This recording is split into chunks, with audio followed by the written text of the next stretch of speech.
Welcome to my channel.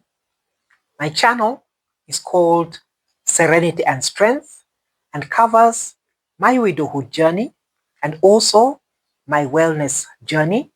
And my name is Joyce Onyango. I ask that you kindly subscribe, like, and share. Subscribing will not cost you anything. All it will do is make sure that you accompany me on this journey. If you have already subscribed, thank you very much. Unfortunately, mental health issues occur quite often for those who have lost their spouses, and it is mostly attributed to just things like the shock of going through the loss, the loneliness, being isolated, and just being emotionally stressed as it is. And these issues range from having just stress, and in that stress, it is stress which is actually quite extreme, with complicated grief or prolonged grief disorder.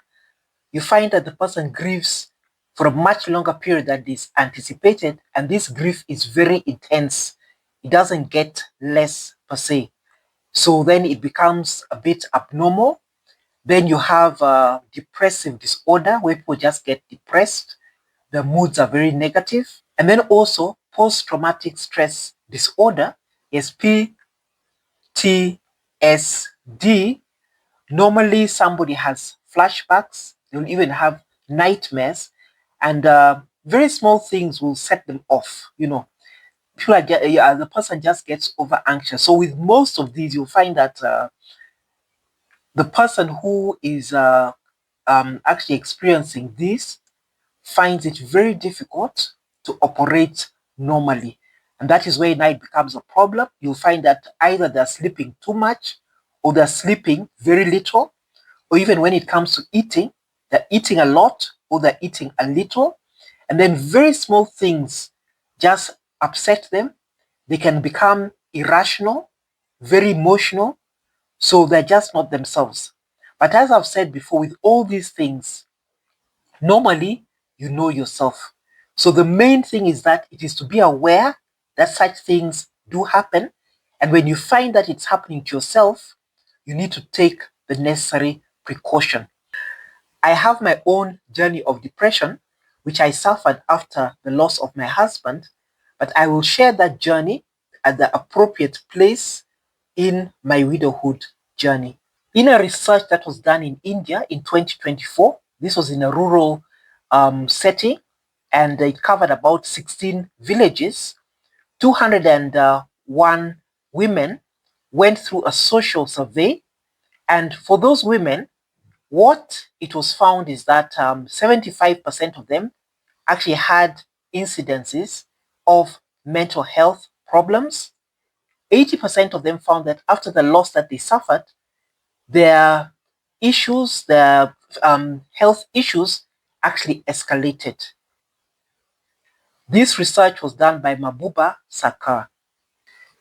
Then in a research that was done in Nairobi, Kenya, and this was done in some selected churches. The sample was 253 women. I'll just read the results of the prevalence rates for the mental health issues. 36% had complicated grief, 27.7% major depressive disorder, and 24.5% post-traumatic stress. Then the research that was done in the churches was done by Emily Mwikali Chalo et al.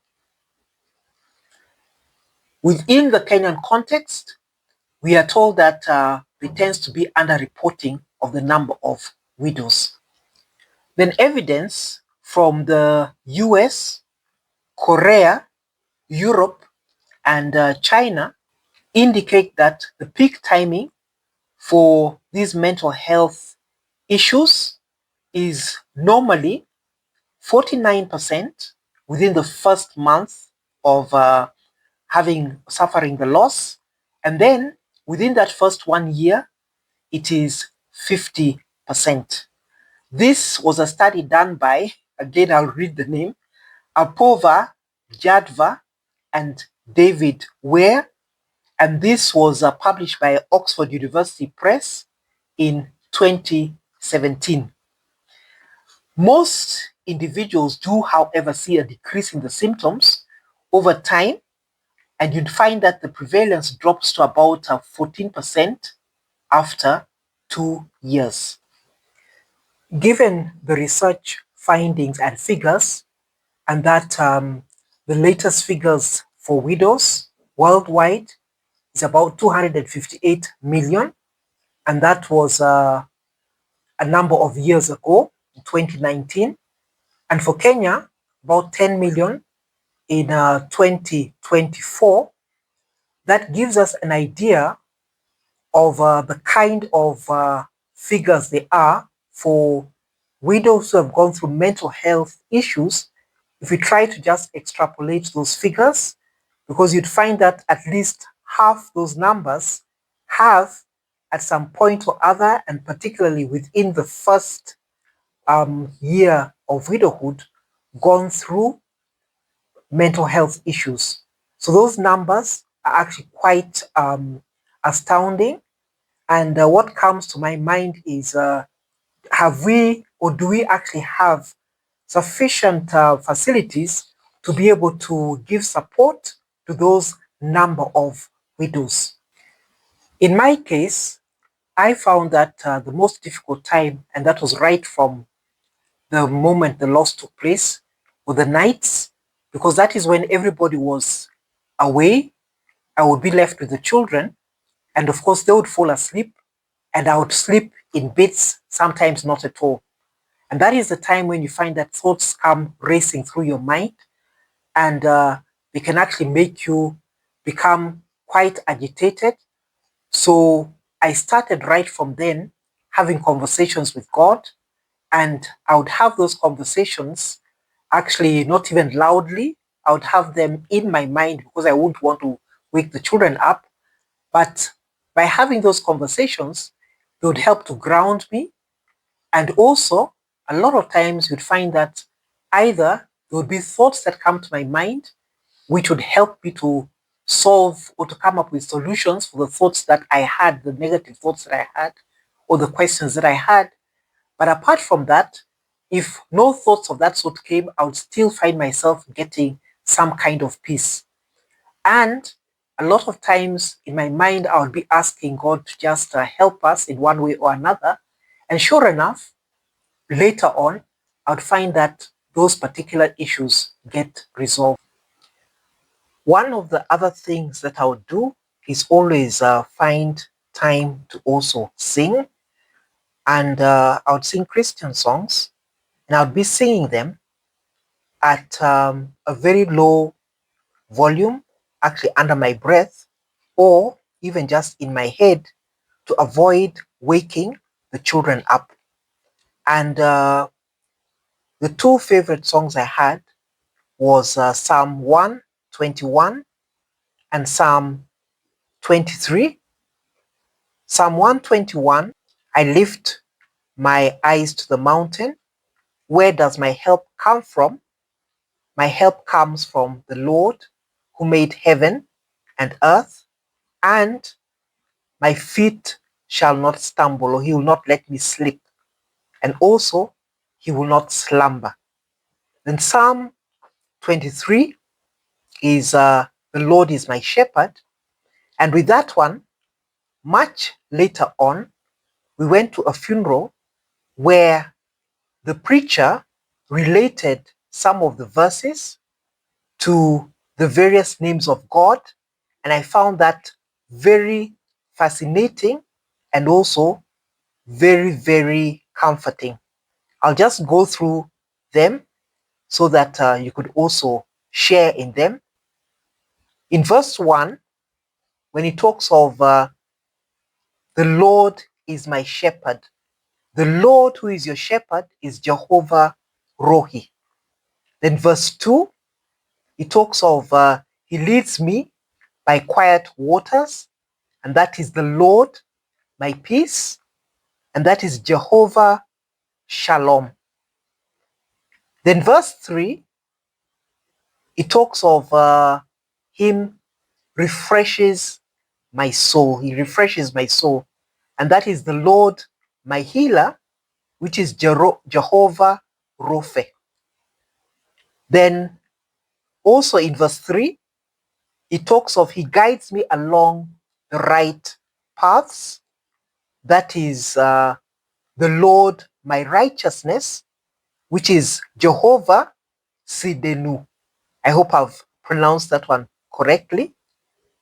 Then in verse 4, you have that for you are with me, and that is the Lord, my companion, and that is Jehovah Shammah. Then verse 5, you prepare a table for me in the presence of my enemies, that is Jehovah Nissi. That is the Lord, my victor, or the Lord, my banner, or my protector as such. Then in verse 5, you anoint my head with oil, my cup overflows. And that is the Lord, my provider, which is Jehovah Jireh. The whole of it is so comforting. And I realize that in talking to God, in praying, and even in singing the songs, I was asking. Matthew 7:7 says, ask and you will receive. I was declaring, I was also standing on God's promises. And indeed, God delivered to us, and he delivered in the way his names, his various names are. And he delivered in ways much, much greater than we ever imagined. I learned to do certain exercises or certain things which helped me. Some of them were breathing exercises. Then there are others which are just like affirmations which I would make. And I find that those kinds of things helped a lot. Then to God, I would say, God, I know that you're walking with me in this. I know that you'll carry me through. Let me feel your presence. And indeed, you'll find that in some things that go on, you'll start noticing that God's presence is there. You may not have been noticing it before or taking heed of it. For instance, just the fact that you've woken up, God's presence is with you. Just the fact that you've been able to have a meal or provide food for your children, God's presence is with you. Just the fact that you're able to go through or to plan, God is with you. Just the fact that you have been able to have the resources that are helping you through the funeral and everything, God is with you. Just the fact that you even just have, you're breathing, God is with you. So in whatever, God is with you. It is recommended that you give yourself a few minutes every day just to note down the things that you are grateful for that have happened during the course of the day. And in that way, you're able to appreciate what God is blessing you with. In fact, it just reminds me of the song, Count Your Blessings. And you count your blessings, name them one by one, and you will be surprised at what God has done. We will stop there. I'll see you in the next. Bye. God bless.